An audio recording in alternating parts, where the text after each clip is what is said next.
오늘은 전 세계적인 교회라는 곳, 또 어떤 교회 말고도 어떤 사업장이나 개인의 꿈, 부흥, 이 주제에 대해서 조금 주님의 마음으로 관점으로 어떻게 주님이 우리에게 말씀하고 있는지 한번 여러분과 같이 주님이 주신 마음을 한번 은혜를 나누겠습니다. 첫 번째로 보편적으로 교회가 말하는 부흥이 있어요. 여러분도 아마 제가 지금 얘기하면 무슨 얘기인지 다 알아들으실 거예요. 주님이 생각하는 부흥이 혹시 고민해 보신 적 있으세요? 주님이 생각하는 부흥이요. 그러면 여러분한테 한번 스스로 내면으로 질문하고 답하시는 거예요. 여러분이 생각하는 부흥은 뭐라고 생각하십니까? 제가 이렇게 정리해 볼게요. 목회자 사이에서도 그렇고요. 우리 평신도 사이에서도 그렇고 동일하게 알고 있는 부흥은 바로 사람 수, 그죠? 아마 다 동의하실 거예요. 사람 수가 많으면 대부분 와 부흥됐다 이렇게 말씀들을 하세요. 그러나 제가 이게 주님의 마음이 제 안에 임하고 나서부터요, 이 성령이 내주하고 나서부터 저는 예전부터 사람 수가 늘어서 부흥했다는 말을 좀 신뢰하지 않습니다. 굉장히 불편하게 들어요. 또 사람 수만 느는 거 가지고 부흥이라고 말하는 것을 부적합하다고 생각하고 현재 오늘까지도 생각하고 확신하고 있습니다. 제가 여러 가지 이유가 있겠지만요, 이 사전적 의미도 일반적으로 우리가 알고 있는 의미보다 더 대단하더라고요. 침체되고 쇠퇴하였던 것이 다시 일어나는 것 나오나요? 예. 이게 네이버 사전에 찾으면 부흥이라고 치면 이렇게 나와요. 또 이걸 누가 해요? 원하는 사람들이 하는 거예요, 부흥은. 성경을 일부분으로 한면으로 보는 게 아니라 통으로 제가 보는 게 아니라 주님의 마음을 관통해서 보니까 사람 수만 늘었다고 부흥을 말할 수가 없다는 거죠. 그래서 그것은 주님의 마음이 아니니까 성경적이지 않다는 이야기입니다. 또 주님이 말씀하고 계시고, 제가 예를 하나 들어볼게요. 사람 수만 느는 것만 보면 여러분 베드로가 설교할 때랑 예수님이 설교할 때를 비교하면 단적으로 딱 나와요. 누가 더 많이 모였을까요? 예, 베드로예요.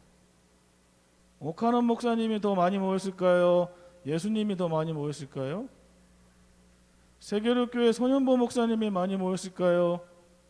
예수님이 많이 모였을까요?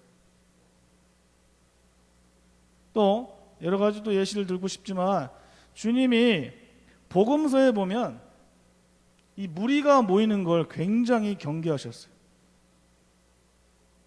여기저기 막 주님이 치유하고 회복하고 막 깨달아지는 말씀을 엄청나니까 그걸 자꾸만 함구시켰어요. 조용하라. 드러내고 이런 것들을 알려서 무리가 모이는 걸 예수님이 경계하셨다고. 우리는 어떻게든 학력이나 이력 등을 어떻게 해서든 짜집기로 해서 드러내려고 하는데 주님은 그 모습을 굉장히 경계하셨어요. 그래서 저는 사람이 많이 모이는 것만 가지고 그것을 목표로 목회를 하거나 그것을 부흥이라고 딱 정해서 말하는 것을 굉장히 불편하게 듣고 있습니다. 그래서요, 아무리 좋고 아무리 사람이 많고 어떤 무리, 큰 교회 그것만 가지고 얘기하면 세상 사업가와 다른 게 없는 거죠. 그런 거창한 꿈보다는 여러분 안에 지금 내 옆에 있는 한 사람, 여러분 안에 있는 같이 제일 많이 붙어 다니는 가족 중에 한 영혼, 여러분과 오늘까지 주님의 마음을 품고 연락했던 그 이웃, 그 한 사람을 오늘 말씀을 듣고 여러분이 깨닫는 게 있다면 더 소중히 여기시기를 예수 그리스도의 이름으로 축원합니다. 두 번째로 영국 사람 이야기를 좀 해드리려고 해요. 아마 마지막엔 여러분이 아실 거예요. 누군지. 43절에 보시면요. 무리를 통해서 기적과 이적을 일어난 게 아닙니다. 한 영혼 사도들, 사람들, 한 사람을 통해서 기적과 이적을 이뤄서 무리가 모인 거죠. 우리는 무리만 관심이 많고 한 사람의 관심이 없기 때문에 이렇게 된 거예요. 1200만 성도를 자랑하는 한국교회예요. 어디서부터 시작이었을까요? 바로 한 사람이었어요. 그리고 한국교회는 둘째치고 제가 이것을 좀 재밌게 해야 되는데 그냥 해볼게요. 참 아름다운 교회 어디서부터 시작이었을까요? 그것은 제자 훈련도 아니었고요. 어떤 멋들어진 완벽한 설교도 아니었어요. 금식 기도도 아니고 수천억 원의 헌금도 아니었어요. 한국교회의 시작은 20대의 젊은 영국 청년이 바다 위에서 무릎을 꿇고 벌벌벌벌 떨었을 때 무서워서 죽을까 봐 머리 위로 성경을 올려든 채로 시작됐습니다. 그 한 사람으로 시작돼서 1200만의 개신교 성도님을 배출했어요. 참 아름다운 교회 시작은 어떤 깡 시골에서 서천인지 서산인지 제가 잘 모르겠습니다. 죄송해요. 그래도 장인인데. 예. 사람인지 짐승인지 구분도 안 가는 불도 안 더러운 어두컴컴한 개척교회. 빼짝 말라서 키 큰 전도사. 그 가난한 개척교회 전도사의 기도의 서원을 주님이 들으시고 그 전도사와 사모 세 아이를 대전으로 부르셔서 지금의 참 아름다운 교회 거기서 시작됐습니다. 저는 오늘 영국 청년에 대해서 좀 깊이 있게 말씀드리려고 해요. 런던 대학교를 졸업했어요. 이 당시에 부족한 것 없이 배울 거 다 배우고 학력, 부, 또 결혼도 했어요. 23살에. 그런데 주님의 사랑을 안고 거기에다 뱃속에 아이를 들고 어디로 가요? 중국으로 선교를 갑니다. 1863년 12월 중국에 엄청난 큰 한파가 불었는데 이 젊은 남편 선교사가 아내가 아이를 안고 임신 중에 있으니까 너무 추운 게 딱한 거예요. 그래서 중국 남부지방으로 들어가서 좀 집 좀 구해야겠다. 따뜻한 집으로. 한 열흘 됐나요? 편지가 하나가 왔어요. 남편한테. 그 사이에 아내와 뱃속에 있는 아이가 얼어 죽었다는 편지가 영국 선교사한테 온 거예요.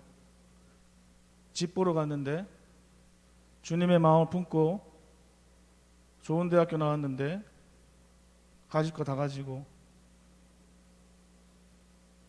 아내와 아이가 죽고 자기가 몸담은 영국 런던 선교회에서 이런 편지글을 그 젊은 청년이 실제로 썼습니다. PPT 화면 참고하시고 제가 읽어드리겠습니다. 제가 영국을 떠나 선교를 왔는데 처음 쓰는 편지가 아내의 죽음일 줄이야 상상도 못했습니다. 그로 인해 저는 완전히 힘을 잃고 말았습니다. 더 이상 이 글을 써내려가지 못하겠습니다. 선교사역을 위해 노력하고 싶지만 현재는 다시 일어날 수 없는 절망 속에 빠져 있었습니다. 주님의 사랑 때문에 모든 거 포기하고 학식도 포기하고 부도 포기하고 좋은 환경 포기하고 좋은 터 자기와 다른 동양인 중국에 와서 선교를 주님의 마음을 불태워갖고 한번 해보자 했던 젊은 선교사는 제대로 된 선교를 시작하기도 전에 아내와 뱃속의 아이를 타지에서 잃었어요. 앞서 말씀드렸지만 이 당시 젊은 영국 선교사의 나이가 23살밖에 되지 않았어요. 그런데 여기서 주저할 수가 없었어요. 왜냐하면 주님의 마음이 있었거든요. 주님이 너무나 사랑한 걸 알기 때문에 내가 여기서 주저하면 안 돼. 중국의 무역회사에 들어가요. 목욕회사에 들어가는데 얼마나 뜨거워요. 선교. 중국 말고 하나님 다른 마음 주세요. 그동안 국어, 러시아어, 몽골어 8개월 동안 거의 네이티브처럼 다 습득합니다. 그로 인해서 주님이 이 영국 선교사에게 조선이라는 땅에 마음을 주셨어요. 오케이. 하나님, 저 조선으로 가서 1863년도 얘기예요. 저 하나님 말씀 전하겠습니다. 나 조선 가서 해보겠습니다. 그래서 실제로 1866년 8월에 제너럴 셔머너라는 배를 탑승하게 됩니다. 승선해서 조선을 향해 뿌듯한 마음을 품고 떠나요. 그 당시 이 젊은 선교사가 썼던 글이에요. 다음 글 한번 보여줄래요? 제가 읽어드릴게요. 나는 상당한 분량의 책들과 성경을 가지고 떠납니다. 조선 사람들에게 환영을 받을 생각하니 얼굴이 달아올라 희망에 부풀어 있습니다. 근데 문제가 좀 생겼어요. 당시 배에는 조선에서 허락을 하지 않은 배예요. 허락 없이 물품을 많이 들어오기 때문에 심지어 알면서도 이 셔머너는 평양으로 강행했습니다. 또 이 당시에 대원군 아시죠? 대원군이 장악하고 있어서 쇄국 정책을 하고 있었어요. 외국과의 접촉을 다 끊은 상태예요. 굉장히 좋지 않았어요. 그로 인해서 박규수라는 사람을 조선에서 파송을 합니다. 박춘권은 대기하고 있었고요. 왜요? 저 셔머너를 막아라. 이 당시 젊은 선교사가 이렇게 편지를 썼는데 부푼 마음을 안고 중국에서 아내와 아이를 잃은 지 얼마 되지도 않았는데 조선의 마음을 품고 주님 사랑해서 이 뿌듯한 마음으로 가고 있는데 또 이런 거예요, 상황이. 심지어 배 안에서 몰랐어요, 이 젊은 선교사는. 이 셔머너가 평양 항구에 거의 도착할 때쯤 박규수와 박춘권은 셔머너를 불태울 작정을 하고 나룻배에, 조그만한 나룻배 유황을 막 싣고 불을 지릅니다. 그 배와 부딪히게 해서 불을 나게 해요. 배에 불이 막 나니까 뱃속에 있던 모든 사람들이 살려달라고 뱃속에서 다 뛰어내렸어요. 한 명씩 뛰어내리는 동시에 박춘권과 박규수가 거기서 참수를 시킵니다. 전부 다 처형시켜요. 그리고 마지막으로 이 젊은 영국 선교사가 땅에 철푸덕 엎드려서 본인이 가져온 중국어 성경을 머리 위에 올리고 고개는 바닥에 떨구고 바들바들 떠는 거예요. 그리고 아무 말도 못하고 성경만 위로 올리고 박춘권을 향해서 바들바들 떠는 거예요. 다른 사람들은 살려달라고 도착하자마자 다 뛰어가던데 이 외국놈은 무릎 꿇고 바들바들 떨며 이 책 좀 봐달라고 머리 위로 올리는 거. 이 어필하는 모습이 박춘권에게는 조금 이상한 거예요. 근데 그 생각도 잠시 그 자리에서 바로 참수시켰어요. 이 젊은 선교사는 아내를 잃은 지 2년 만에요. 26살에 주님을 마음에 품었던 하늘나라로 갔어요. 이 사람이 여러분이 아마 잘 알고 있는 토마스 선교사예요. 저는 터툴리안의 말을 좀 인용하고 싶습니다. 순교는 교회의 씨앗이다. 그때 토마스 선교사를 죽인 이 박춘권이 집에 돌아오니까 심경에 너무 혼란스러운 거예요. 사람을 벌레 죽이든 군관이 남들은 다 도망가던데 이 외국인 파란 눈 가진 놈은 자꾸만 이 책 하나 들고 벌벌벌 떠니까 이 도대체 뭐야 하고 성경의 집에 가지고 돌아와요. 길게 얘기 안 할게요. 하나님의 말씀을 읽어나가면서 성경을 읽고 그 자리에서 예수를 믿게 돼요. 이게 무슨 동화 같은 이야기가 아니라 현실이에요. 실제 있었던. 그래서 오늘날 최초 교회인 영주교회 영수가 됩니다. 영수라고 하면 잘 모를까봐 장로라고 칭할게요. 그리고 조카 이영태가 또 영접해서 숭실대학교를 짓고요. 오늘날 한글 번역 3분의 1을 다 하는 거기서부터 시작됐습니다. 거기가 시작돼서 어디까지 갔을까요? 널더리교회, 장대현교회, 평양 대부흥까지 이르갑니다. 자, 이 모든 것이 어디서 시작되었을까요, 여러분? 한 사람이요. 한 영혼. 저는 오늘 이 귀한 시간 주님의 마음에 여러분 안에 성령이 내주해서 여러분에게 한 사람 한 사람을 통해 많은 주님의 사역에 여러분이 쓰임받기를 예수 그리스도의 이름으로 축원합니다. 세 번째로, 고난은 부흥의 신호탄입니다. 45절 한번 읽어볼까요? 혹시 준비했나요, 제가? 제가 읽어보겠습니다. 여러분 성경 있으면 같이 읽어주세요. 시작. 또 재산과 소유를 팔아 각 사람에게 필요를 따라 나눠주며. 자, 우리가 가지고 있는 땅이나 집이나 또 자식들, 재산들 누군가가 함부로 하거나 팔면 여러분 기분이 좋을까요? 응? 안 좋죠. 여러분의 소유를, 여러분의 입장을 들어보지 않고 각 사람의 필요에 따라 만약에 공짜로 준다면, 만약에 나눠진다면 여러분과 저는 어떨까요? 저도 싫어요. 저도 제 핸드폰 함부로 만지는 거, 우리 아들도 싫어요. 저는 우리 아들도 제 핸드폰 만지는 거 싫어해요. 내가 이렇게 어렵게 세운 회사인데, 내가 이렇게 평생을 다해 모은 내 재산인데, 내 돈, 내 집, 그 모든 소유가 다른 사람의 필요에 따라 쓰여지게 된다면 여러분과 저는 어떨까요? 한 가지 예를 들어보겠습니다. 복음의 시발점이 된 이 19세기 초에요. 조선이라는 땅의 의지와 상관없이 강대국 사이 러일 전쟁 중에 평양이 쑥대밭됐습니다. 조선의 땅인데 남의 놈 전쟁터에 아주 쑥대밭이 됐어요. 특별히 평양은 쑥대밭이 됐어요.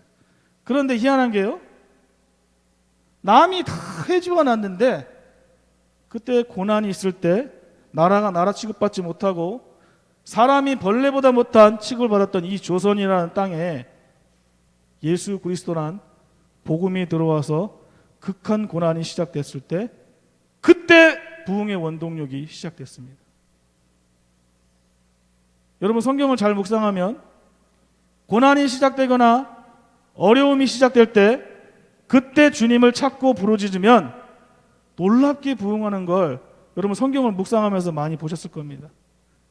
한국의 교회도 그렇고요, 세계의 교회도 그렇고, 여기저기 개신교 교회들에서 걱정을 너무 많이 해요.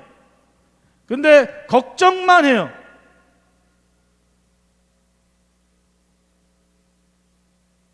그렇다면 세계 교회 냅두고 한국 교회도 냅두고 우리 교회 어떻게 할 거예요?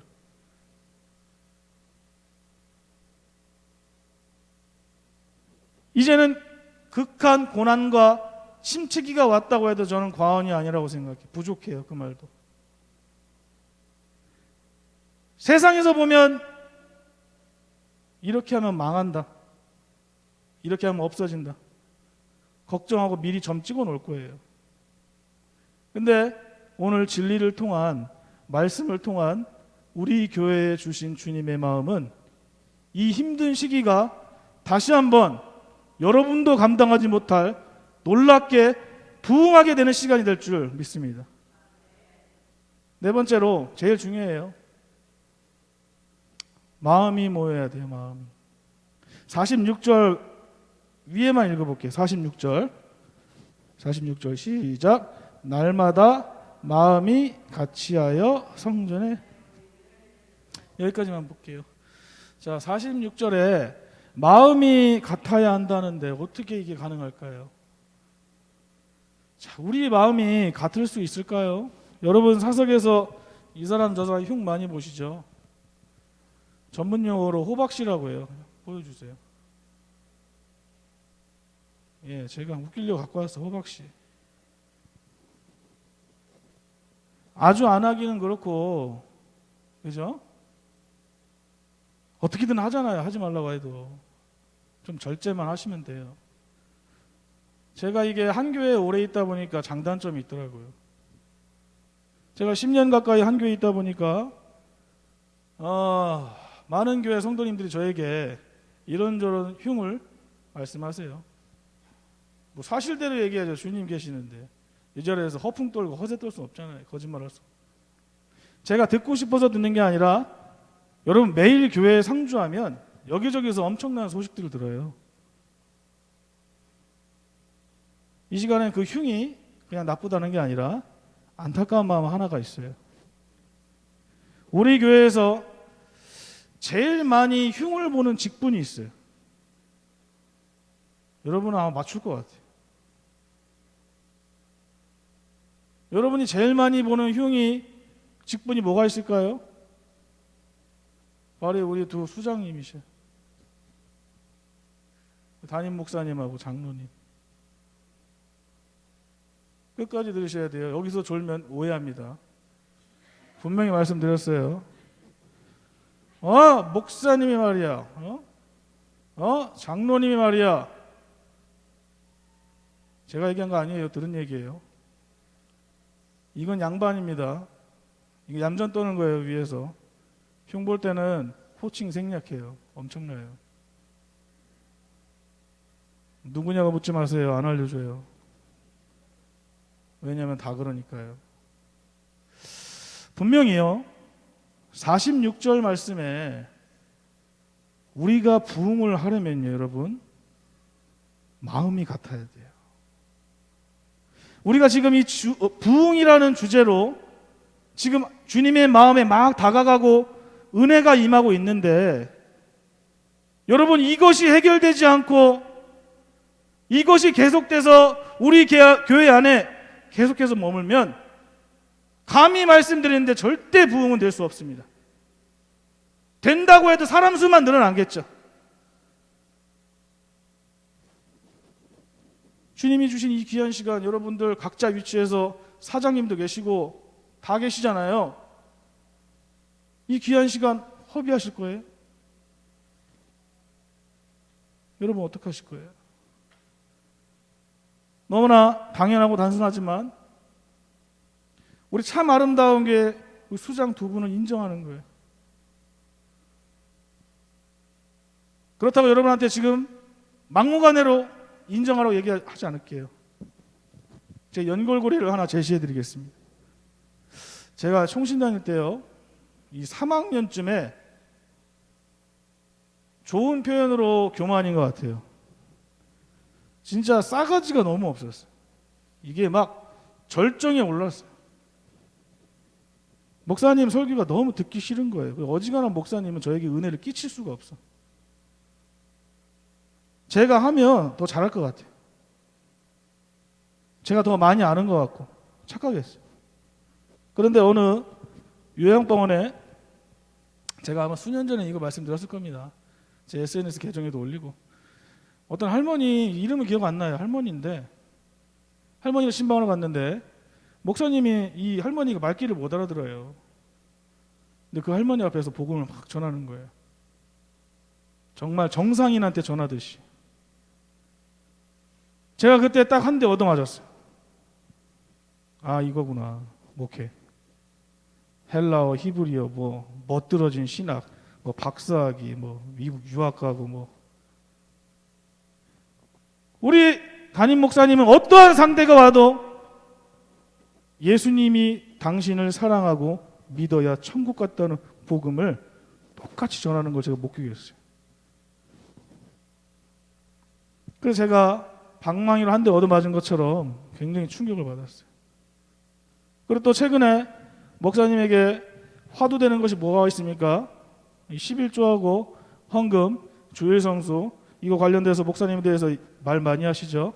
저 이거 하라면 6박 7일 동안 얘기할 수 있어요. 근데 간략하게 여러분 설명드리면 목사님에게는 자식이 어른이 되면 부모에게 소정의 물질과 헌신을 하는 게 목사님한테는 사랑인 거예요. 여러분 집에 들어가서 계속 생각해 보세요. 11조와 주일 성수를 잘 지키는 것이 목사님에게는 그것이 하나님 사랑인 거예요. 실제로 전부는 아니지만 율법의 완성이신 사랑이에요. 사랑하는 성도 여러분, 우리가 경계를 하고 밀어내는 것만이 전부가 아닙니다, 여러분.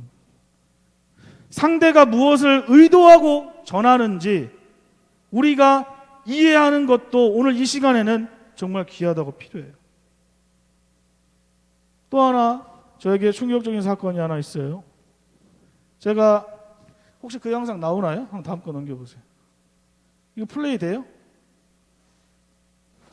쭉 넣어서 그렇지. 좀 더 세게. 우리 다니엘이에요. 6살, 5살. 우리 박영복 할아버지. 같이 따라다니면서 우리 박영복 할아버지를 제가 섬기고 있었거든요. 한 8년 정도 섬기다 보니까 제 목욕탕에서 별의별 사람들 다 만났어요. 목욕탕에서 우리 할아버지를 옷을 벗기고 씻기고 있는데 노숙자 한 분이 들어오는 거예요. 그런가 보다. 동네 특성상 그런 분들이 많이 오시더라고요. 좀 안타깝게 생각하고 수염은 덥수룩하게 길고 얼굴은 시커멓게 갖고 며칠은 안 씻은 것 같아요. 터벅터벅 들어와서 옷을 하나하나, 허름한 옷을 하나하나 벗는데 제가 아까 말씀드렸죠. 속으로 야 어떻게 저 정도 될 때까지 안 씻었을까? 참 안 됐다. 근데 어디서 많이 본 실루엣이 정하루 장로님이었어요. 그때 장로님이 다가오셔서 저에게 저와 할아버지 알아보시고 서글서글하게 웃으면서 다가오셔서 포도 봉봉 있죠? 봉봉. 그거 먹으라고 음료수를 계산하시고 돌아가시는데 이 벌거벗은 축 처진 어깨를 보는데 제가 너무 마음이 아픈 거예요. 왜 아팠냐면 제가 많은 분들이 우리 장로님 흉볼 때 저도 장로님 굉장히 미워했거든요. 이유는 다른 게 아니었어요. 제가 미워하는 거. 어떻게 6일 내내 장로님이 다른 곳에 있을 수가 있을까? 이성적으로 이해가 안 가요. 너무 미웠어요. 저는 그냥 이 장로라는 직분을 가지고 있으면서 어떻게 이럴 수가 있냐고 흉봤던 제 입술과 제 고백들이 실제적인 정장로님의 모습을 보고 애완을 보고 그때 회개했어요. 제가 너무 부끄럽고 미안하더라고요. 장로님이 정말 6일 동안 외부에서 철저하게 삶의 터전에서 버티다 오는구나. 그때 장로님의 애완을 직접 목격한 이후에는 제가 장로님에 대한 태도가 당연히 달라졌겠죠. 이해하고 인정하기 시작했어요. 사랑하는 성도 여러분, 교회의 대표 담임 목사님과 성도의 대표 장로님을 우리 마음과 하나로 이해하고 인정하기 시작할 때 그제서야 여러분이 생각하지 못할, 여러분이 믿지 못할 놀라운 부흥이 시작될 줄 믿습니다. 그리고 우리 수장 두 분 담임 목사님과 장로님에게 주님의 이름으로 좀 부탁드릴 게 있습니다. 40년 가까이 하나님 영광 위해서 앞만 보고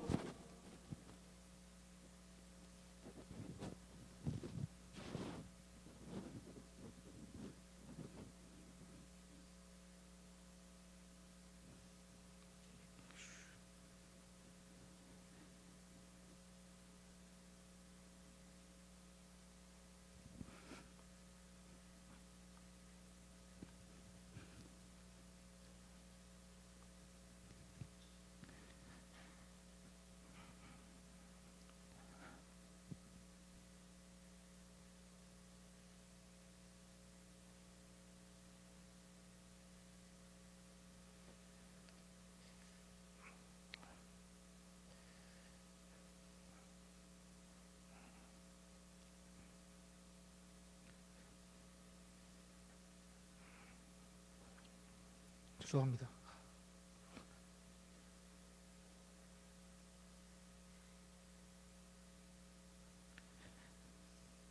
40년 가까이 하나님 영광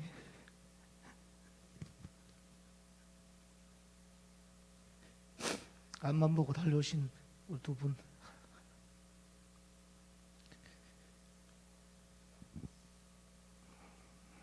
후배로서 자식 보야 되는 사람으로서 두 분 다 너무 존경하고,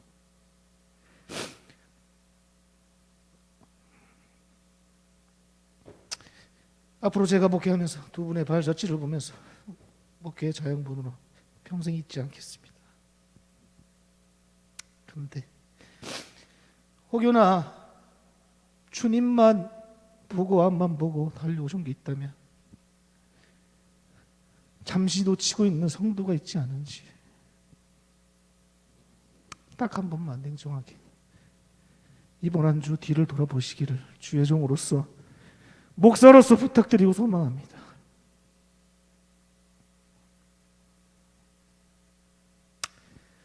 오늘 주님이 주신 은혜 있습니다. 주님, 여러분 안에 오늘 그 은혜 안에 결단하신 성도님들이, 여러분이 정말 이 두 분 수장님, 목사님과 장로님을 인정하기 시작할 때, 또 목사님과 우리 장로님이 성도님들을 이해하고 인정하기 시작할 때, 오늘 47절 말씀이 읽어볼까요? 같이 한번 읽어봅시다. 시작.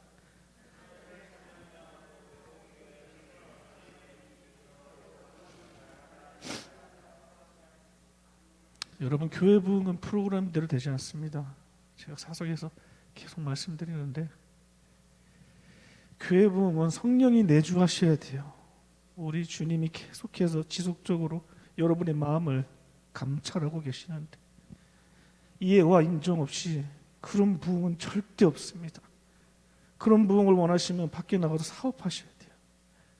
이곳은 사업하는 장소가 아니에요. 각자 다른 위치에서 모여서 주님만 바라보고 같은 마음으로 예배하고 기도하는 거룩한 장소예요. 부탁드릴게요. 주님의 이름으로 찬양하고 싶어요. 2절 하고 싶어요. 2절만 할게요.